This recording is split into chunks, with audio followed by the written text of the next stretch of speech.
Salut les amoureux du ballon rond, on commence cette revue de presse en France avec le premier qualifié pour les demi-finales de la Coupe de France, c'est l'Olympique Lyonnais. Embarqués dans une saison galère jusqu'ici, les Gones sont en train de remonter la pente et peuvent s'offrir une fin d'exercice réussie. Et cela commence avec la qualification obtenue hier soir face à Strasbourg. Les Lyonnais peuvent remercier leur gardien Lucas Perry, comme le placarde le quotidien local Le Progrès sur sa une ce matin. Face à Strasbourg, l'OL a longtemps buté, à égalité 0-0 à la fin du temps réglementaire. Les deux adversaires ont joué la qualification pour les demi-finales de la Coupe de France au tir au but. Servi par un premier arrêt de Lucas Perry, les Lyonnais l'emportent 4 tirs au but à 3.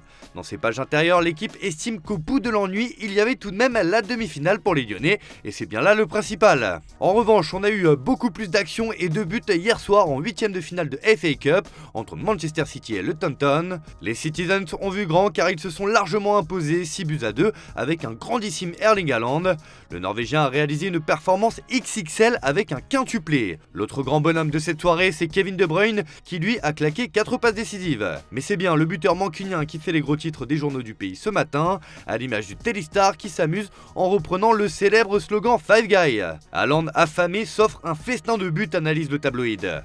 Le Daily Express aussi s'amuse de cette performance et titre que c'était un Haaland d'abondance hier soir. L'attaquant réalise un fantastique quintuplé, Manchester City se déchaîne et reste en course pour le triplé, juge également le quotidien. Enfin, le Daily Mail estime que Manchester City a mis 6 coups au compteur pour tenter d'expliquer la violence de cette prestation des hommes de Pep Guardiola. 5 buts de Haaland, 5 passes décisives de De Bruyne, Manchester City met Luton en déroute en FA Cup, écrit le quotidien, et c'est le moins que l'on puisse dire. Direction l'Espagne où le journal AS revient sur la belle saison qui est en train de réaliser le Real Madrid jusque-là dans toutes les compétitions. Le journal madrilène parle d'un Madrid impérial avec un taux de victoire de 81%, seulement 13 points de perdus en championnat, 85 buts inscrits. L'équipe de Carlo Ancelotti a accumulé des records et des chiffres énormes malgré le fléau des blessures.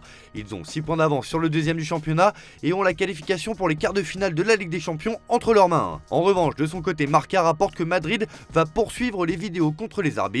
Les critiques extérieures ainsi qu'un certain malaise au sein de l'équipe ne changeront pas la politique de communication.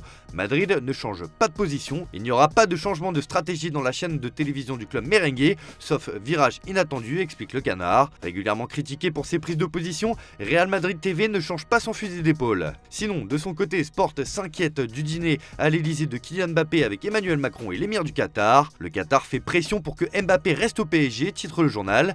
La vérité est un peu différente, mais cet événement fait trembler les médias espagnols. Alors que l'émir du Qatar est en train de souffler quelques mots dans l'oreille du buteur français sur le perron de l'Elysée, Emmanuel Macron a lâché une phrase pas vraiment passée inaperçue. Vous allez encore nous créer des ennuis. Pour El Chiringuito, la publication d'une photo du dîner où l'on voit Mbappé assis très loin de Nasser El Khelaifi et de l'émir n'est pas franchement un signe de rapprochement, tout comme la poignée de main très sobre et rapide de l'émir à Nasser El Khelaifi. Bref, rien de bien croustillant, mais cela alimente les débats en Espagne, comme toujours lorsqu'il s'agit de Kylian Mbappé. Au FC Barcelone, plusieurs dossiers chauds sont sur le feu, notamment le mercato estival qui se profile, et les Blaugrana vont avoir fort à faire cet été pour se renforcer et surtout à dégraisser pour rester dans les clous du fair play financier de la Liga.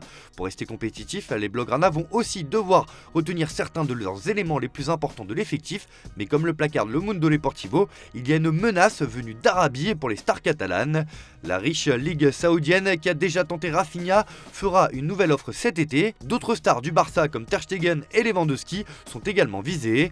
Reste à connaître la position du club et de son futur entraîneur, car là aussi c'est un sujet récurrent avec le départ programmé de Xavi en fin de saison.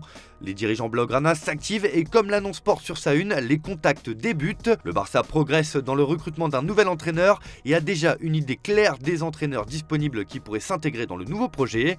De Zerbi, s'il est libéré, est le favori et les coachs allemands occupent une place importante dans la liste finale avec Nagelsmann, Flick et Tourelle. Affaire à suivre. On reste de l'autre côté des Pyrénées, mais en Andalousie, du côté de Séville cette fois, où un champion du monde français fait la couverture de l'Estadio Deportivo, c'est Nabil Fekir. Le quotidien local annonce que le milieu offensif a passé un pacte avec son club du Betis. Alors que le remaniement de l'effectif est déjà en cours, le français sous contrat jusqu'en 2026 avec le club fait partie des candidats au départ et qui pourrait rapporter une belle somme d'argent cet été, sachant qu'il est suivi par les riches clubs du football saoudien. C'était déjà le cas cet hiver, mais le joueur a fait le choix de rester au Betis. Selon le journal, il y aurait eu une conversation entre le club et Fekir pour reporter un éventuel transfert à la fin de la saison, avec la conviction que la route menant vers la Saudi Pro League continuerait d'être ouverte d'ici là.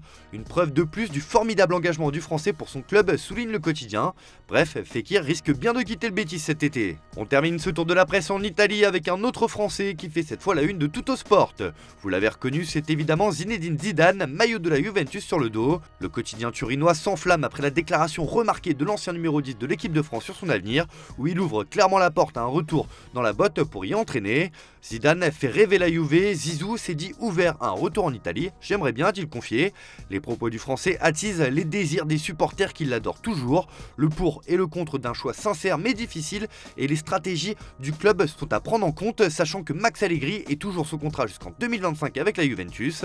Mais comme on vous l'avait annoncé hier dans le JT, Zidane est aussi dans les petits papiers de Manchester United, où Ineos rêve de l'installer sur le banc pour retrouver les sommets. Zizou a beau être au chômage depuis quelques temps déjà, il attise toujours les convoitises, et il a l'embarras du choix. Voilà, c'est tout pour ce matin, bonne journée à tous, merci de votre fidélité, on se retrouve en fin d'après-midi pour le JT Foot Mercato.